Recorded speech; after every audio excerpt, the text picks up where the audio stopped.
بسم اللہ الرحمن الرحیم۔ شروع کرتا ہوں اللہ کے نام سے جو نہایت رحم کرنے والا ہے۔ محترم ناظرین، السلام علیکم۔ اب ہم شروع کرتے ہیں حضرت لوط علیہ السلام کا ذکر۔ حضرت لوط علیہ السلام کو اللہ عز و جل نے سدوم اموریہ اور آس پاس کے دیگر بستیوں کے لیے نبی بنا کر بھیجا۔ آپ جب سدوم شہر پہنچے تو دیکھا کہ وہاں کے لوگ شرک اور آخرت کے انکار کے ساتھ ساتھ دیگر بہت سی برائیوں میں مبتلا تھے۔ وہ مسافروں سے لوٹ مار کرتے تھے، راہ چلنے والوں پر پتھر مارتے اور آپس میں مینڈے اور مرغے لڑاتے تھے۔ لوگوں نے ان سے تنگ آ کر ان کی بستیوں کے پاس سے گزرنا چھوڑ دیا تھا۔ ان میں ایک بہت ہی کبھی برائی مردوں سے جنسی تسکین پائی جاتی تھی۔ یہ ایک ایسی بے حیائی تھی جس کا ارتکاب اس قوم سے پہلے کسی نے نہیں کیا تھا۔ یہ قوم اپنی اس بد کرداری کو عجیب سمجھنے کے بجائے فخر کے طور پر ذکر کرتی تھی۔ حضرت لوط علیہ السلام نے اپنے قوم کو بڑے نرم لہجے میں بے حیائی اور حرام کاموں کے ارتکاب پر گزشتہ اقوام کو ملنے والے سزائیں بتاتے ہوئے شرافت اور پاک دامن زندگی گزارنے کی تعلیم دی، اور انہیں بتایا کہ اے میرے قوم، تم اپنے آپ کو انسانیت کے معیار سے نیچے گرا چکے ہو۔ حیوانی شعور نے تمہارے عقلوں پر پردہ ڈال دیا ہے کہ تم ان عورتوں کو چھوڑ کر جنہیں اللہ تعالیٰ نے تمہارے سکون کے لیے پیدا کیا ہے، مردوں سے بدفعلی کا ارتکاب کرتے ہو۔ تم حدود کو تجاوز کر چکے ہو۔ اب بھی تمہارے پاس وقت ہے کہ تم برائیوں کو چھوڑ کر اللہ سبحانہ و تعالیٰ کے فرمانبردار بندے بن کر زندگی گزارو، اسی میں تم سب کی بھلائی ہے۔ حضرت لوط علیہ السلام نے اپنے قوم کو خوب وعظ و نصیحت کی اور انہیں اللہ تعالیٰ کی نافرمانی کرنے پر عذاب الہی کا خوف دلایا، لیکن انہوں نے وعظ و نصیحت کو قبول کرنے کے بجائے حضرت لوط علیہ السلام کو بٹلا دیا اور کہا کہ آپ پاک دامن رہنا چاہتے ہیں تو ہمارے علاقے سے نکل جا۔ جس عذاب سے آپ ہمیں ڈرا رہے ہیں وہ بھی لے آئیں، ہم پھر بھی اپنی اس حرکت سے باز نہیں آئیں گے۔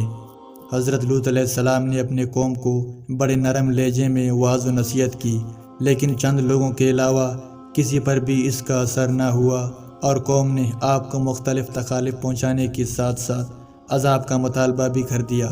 آپ نے اللہ کے حضور دعا مانگے، اے میرے رب، ان فسادی لوگوں کے مقابلے میں میری مدد فرما۔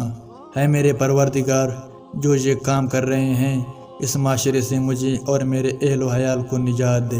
جب حضرت لوط علیہ السلام نے اللہ تعالیٰ سے قوم کے خلاف مدد طلب کی تو اللہ تعالیٰ نے قوم لوط کو ہلاک کرنے کے لیے فرشتے بھیجے، اور انہیں یہ بھی حکم دیا کہ وہ قوم لوط کو ہلاک کرنے سے پہلے حضرت ابراہیم علیہ السلام کو ان کے بیٹے اسحاق اور پوتے یعقوب علیہ السلام کی خوشخبری بھی دی۔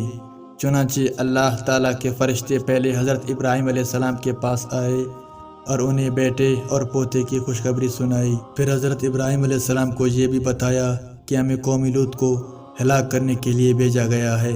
حضرت ابراہیم علیہ السلام نے جب فرشتوں کی زبانی قوم لوط کی ہلاک کی خبر سنی تو ہمدردی کا اظہار کرتے ہوئے قوم لوط کی جانب سے دفاع کے طور پر کہنے لگے کہ تم اس قوم کو کیسے ہلاک کرنے جا رہے ہیں جس میں اللہ تعالیٰ کے برگزیدہ نبی لوط علیہ السلام بھی موجود ہے۔ فرشتوں نے عرض کیا، ہم یہ سب جانتے ہیں، ہمیں حکم دیا گیا ہے کہ پوری قوم کو ہلاک کر دیں سوائے لوط علیہ السلام اور ان کی خاندان کے، البتہ لوط علیہ السلام کی بیوی بھی عذاب الہی کا شکار ہوگی۔ حضرت ابراہیم علیہ السلام کو بیٹے اور پوتے کی خوشخبری دینے کے بعد وہ فرشتے حضرت لوط علیہ السلام کے پاس نہایت حسین و جمیل نوجوان لڑکوں کی صورت میں مہمان بن کر سدوم پہنچے۔ حضرت لوط علیہ السلام ان خوبصورت مہمانوں کو دیکھ کر گھبرا گئے اور اس بات سے ڈرے کہ ان کی بدبخت قوم ان مہمانوں کے ساتھ کئی برا سلوک نہ کرے۔ حضرت لوط علیہ السلام ابھی اسی فکر میں تھے کہ قوم کے لوگوں کو آپ کے پاس آنے والے مہمانوں کے بارے میں معلوم ہو گیا، اور انہوں نے آخر حضرت لوط علیہ السلام سے یہ مطالبہ کیا کہ انہیں ہمارے حوالے کرو تاکہ ہم ان سے اپنی جنسی خواہش پوری کریں۔ آپ بہت غمگین ہو گئے۔ حضرت لوط علیہ السلام کے پریشانی کو دیکھ کر فرشتوں نے کہا، آپ ہمارے ظاہر صورتوں کو دیکھ کر گھبرائیں نہیں، ہم انسان نہیں بلکہ اللہ سبحانہ و تعالیٰ کے بھیجے ہوئے فرشتے ہیں جو آپ کی دعا کے نتیجے میں آپ کی قوم کو ہلاک کرنے کے لیے آئے ہیں۔ تب آپ کو اطمینان ہو گیا۔ اللہ تعالیٰ لوط علیہ السلام پر رحمتیں نازل فرمائی، کیونکہ وہ ایک مضبوط سہارا اللہ تعالیٰ کی پناہ لیتے تھے۔ یعنی ابراہیم علیہ السلام نے انہیں سدوم شہر کی طرف اکیلے ہی بھیجا تھا۔ ان کا وہاں کوئی کنبہ قبیلہ اور خاندان نہیں تھا، اور بیوی بھی کافر تھی۔ عذاب الہی کی آمد سے پہلے ہی حضرت لوط علیہ السلام اپنے خاندان اور مومنین کو لے کر رات میں سدوم سے ہجرت کر گئے۔ آپ کی بیوی نے آپ کے ساتھ چلنے کا انکار کر دیا۔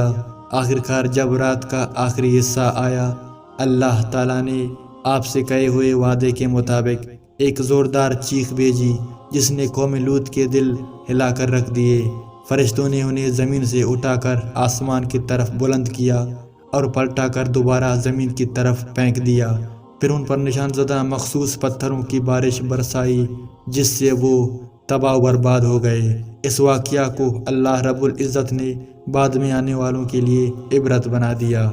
قوم لوط کو ہلاک کرنے کے بعد اللہ تعالیٰ نے ان بستیوں کی جگہ ایک بدبودار بیل ہجرمیت کے نام سے بنا دیا، جس کے پانی اور ارد گرد کی زمین سے کوئی فائدہ نہیں اٹھایا جا سکتا۔ یہ اللہ تعالیٰ کی طرف سے اس کی عظمت، قدرت اور اس کی پکڑ کی ایک نشانی ہے۔